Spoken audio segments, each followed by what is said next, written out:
दोस्तों नमस्कार। बेधड़क खबर देख रहे हैं आप। मैं हूं आपके साथ विमलेश शुक्ल।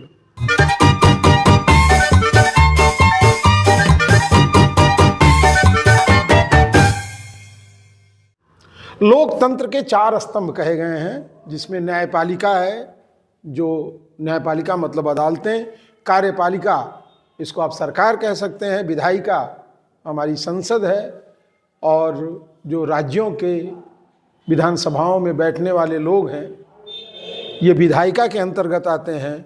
और चौथा जो सबसे महत्वपूर्ण स्तंभ है वो मीडिया है। कहते हैं कि मीडिया अगर किसी भी विधायिका के साथ हो जाए, किसी भी सरकार के साथ हो जाए, तो वो जो चाहे वो कर सकती है।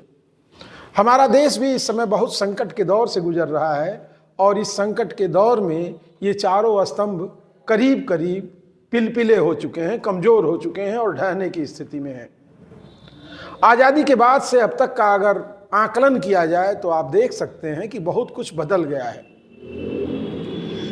भारतीय जनता पार्टी इस समय केंद्र और कई प्रदेशों में सत्ता में बैठी हुई है, उसके बावजूद विकास का केवल ढिढोरा पीटा जा रहा है।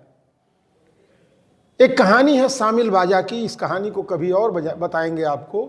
लेकिन शामिल बाजे का मोटा अर्थ होता है कि जिसकी कोई धुन न हो, लेकिन वो अन्य बाजों के साथ केवल शामिल होता हो और उसकी कोई धुन न हो।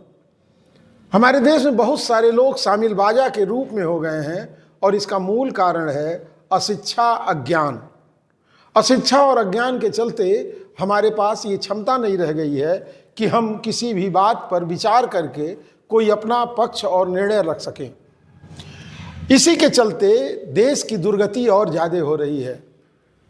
रोज रोज बंटवारा, रोज रोज हिंदू जागरण, रोज रोज मुस्लिम एकता, और इस तरह से करते करते देश में एक जो जहरीली नदी विचारों की बह रही है, और इसके किनारे जो भी एक बार एक घूंट पानी पी लेता है तो उसकी अंतरात्मा भी उसी की तरह विषैली हो जाती है। स्थिति ये है कि न्यायपालिका के हस्तक्षेप से कुछ मामले तो जरूर सुलझ रहे हैं, सुलझ क्या रहे हैं, संभल रहे हैं, लेकिन विवाद और मनमुटाव लगातार बढ़ता जा रहा है। संभल मामले के विवाद में सुप्रीम कोर्ट ने कहा है कि हाई कोर्ट इस मामले को 3 दिन में सूचीबद्ध करके मस्जिद समिति की याचिका को सुने।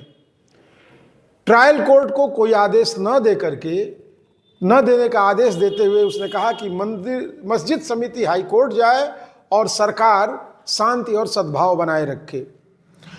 24 नवंबर को वहाँ विवाद हुआ, ईंट पत्थर चले, 5 लोगों की जानें चली गईं, और इस सब के बाद जब कोर्ट ने इसमें हस्तक्षेप किया तो ये तमाम चीज़ें सामने आई हैं। कोर्ट ने उस सर्वे रिपोर्ट को भी अभी सीलबंद लिफाफे में रखने को कहा है जो वहाँ जा कर के सर्वेयरों ने किया था। ये तमाम सारी चीज़ें रोज रोज बढ़ती और घटती रही हैं, और इस पर लोगों की बातें चलती रही हैं। आपको बता दें कि सोशल मीडिया सबसे बड़ा अफवाह फैलाने वाला जंक्शन है।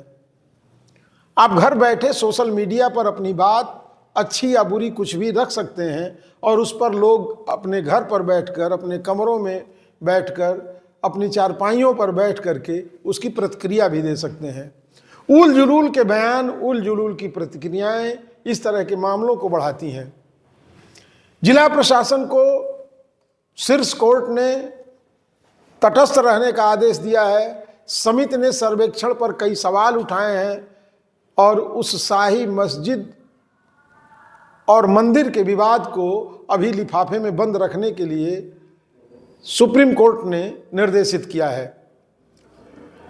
सिविल जज ने सर्वे रिपोर्ट पूरी करने के लिए 10 दिन का और समय दे दिया है। हालांकि उनको उम्मीद थी कि सर्वे रिपोर्ट आ जाएगी, हालांकि सुप्रीम कोर्ट ने इस पे अभी प्रतिबंध लगा दिया है कि 10 दिनों तक उस रिपोर्ट को लिफाफे में ही बंद रखे दिया जाए, बाद में उसे खोला जाए और सार्वजनिक किया जाए। इस बीच में कल शुक्रवार को कड़ी सुरक्षा के बीच में उस विवादित परिसर में नमाज अता की गई। संभल की जामा मस्जिद अब एक विषय बन गई है हमारे देश में चर्चा का। तो उस संभल की जामा मस्जिद में कल नमाज हुआ और प्रशासन ने भी लोगों से अपील की थी कि बहुत बड़ी संख्या में वहाँ लोग न उपस्थित हों, अपने आसपास के मस्जिदों में नमाज पढ़ें। और इस पूरे शुक्रवार के दिन सीसीटीवी कैमरे और ड्रोन लगातार निगरानी करते रहे। देश में दूसरा पक्ष भी एक चल रहा है जो धीरेन्द्र शास्त्री का है। 160 किलोमीटर की यात्रा करके वो हिंदू जागरण कर रहे हैं। जहाँ सड़कें बननी चाहिए, जिस देश में विकास होना चाहिए, जहाँ शिक्षा की बात होनी चाहिए, रोजगार की बात होनी चाहिए, वहाँ लंबी लंबी पदयात्राएं हो रही हैं, वहाँ हिंदू मुस्लिम हो रहा है। और ऐसे में एक सभ्य समाज का आपस में मिलजुल करके रहना भी कठिन हो रहा है। इस खबर पर आपकी क्या राय है, हमें कमेंट बॉक्स में बताइएगा। अगर हमारे इस चैनल को यूट्यूब पे देख रहे हैं तो सब्सक्राइब कर लें, फेसबुक पे देख रहे हैं तो फॉलो करें और कमेंट में बताएं कि एक सुदृढ़ और मजबूत राष्ट्र के लिए हमें क्या प्रयास करना चाहिए। अगली खबर में फिर हमारी आपकी मुलाकात होगी, तब तक हमें अनुमति दें। नमस्कार।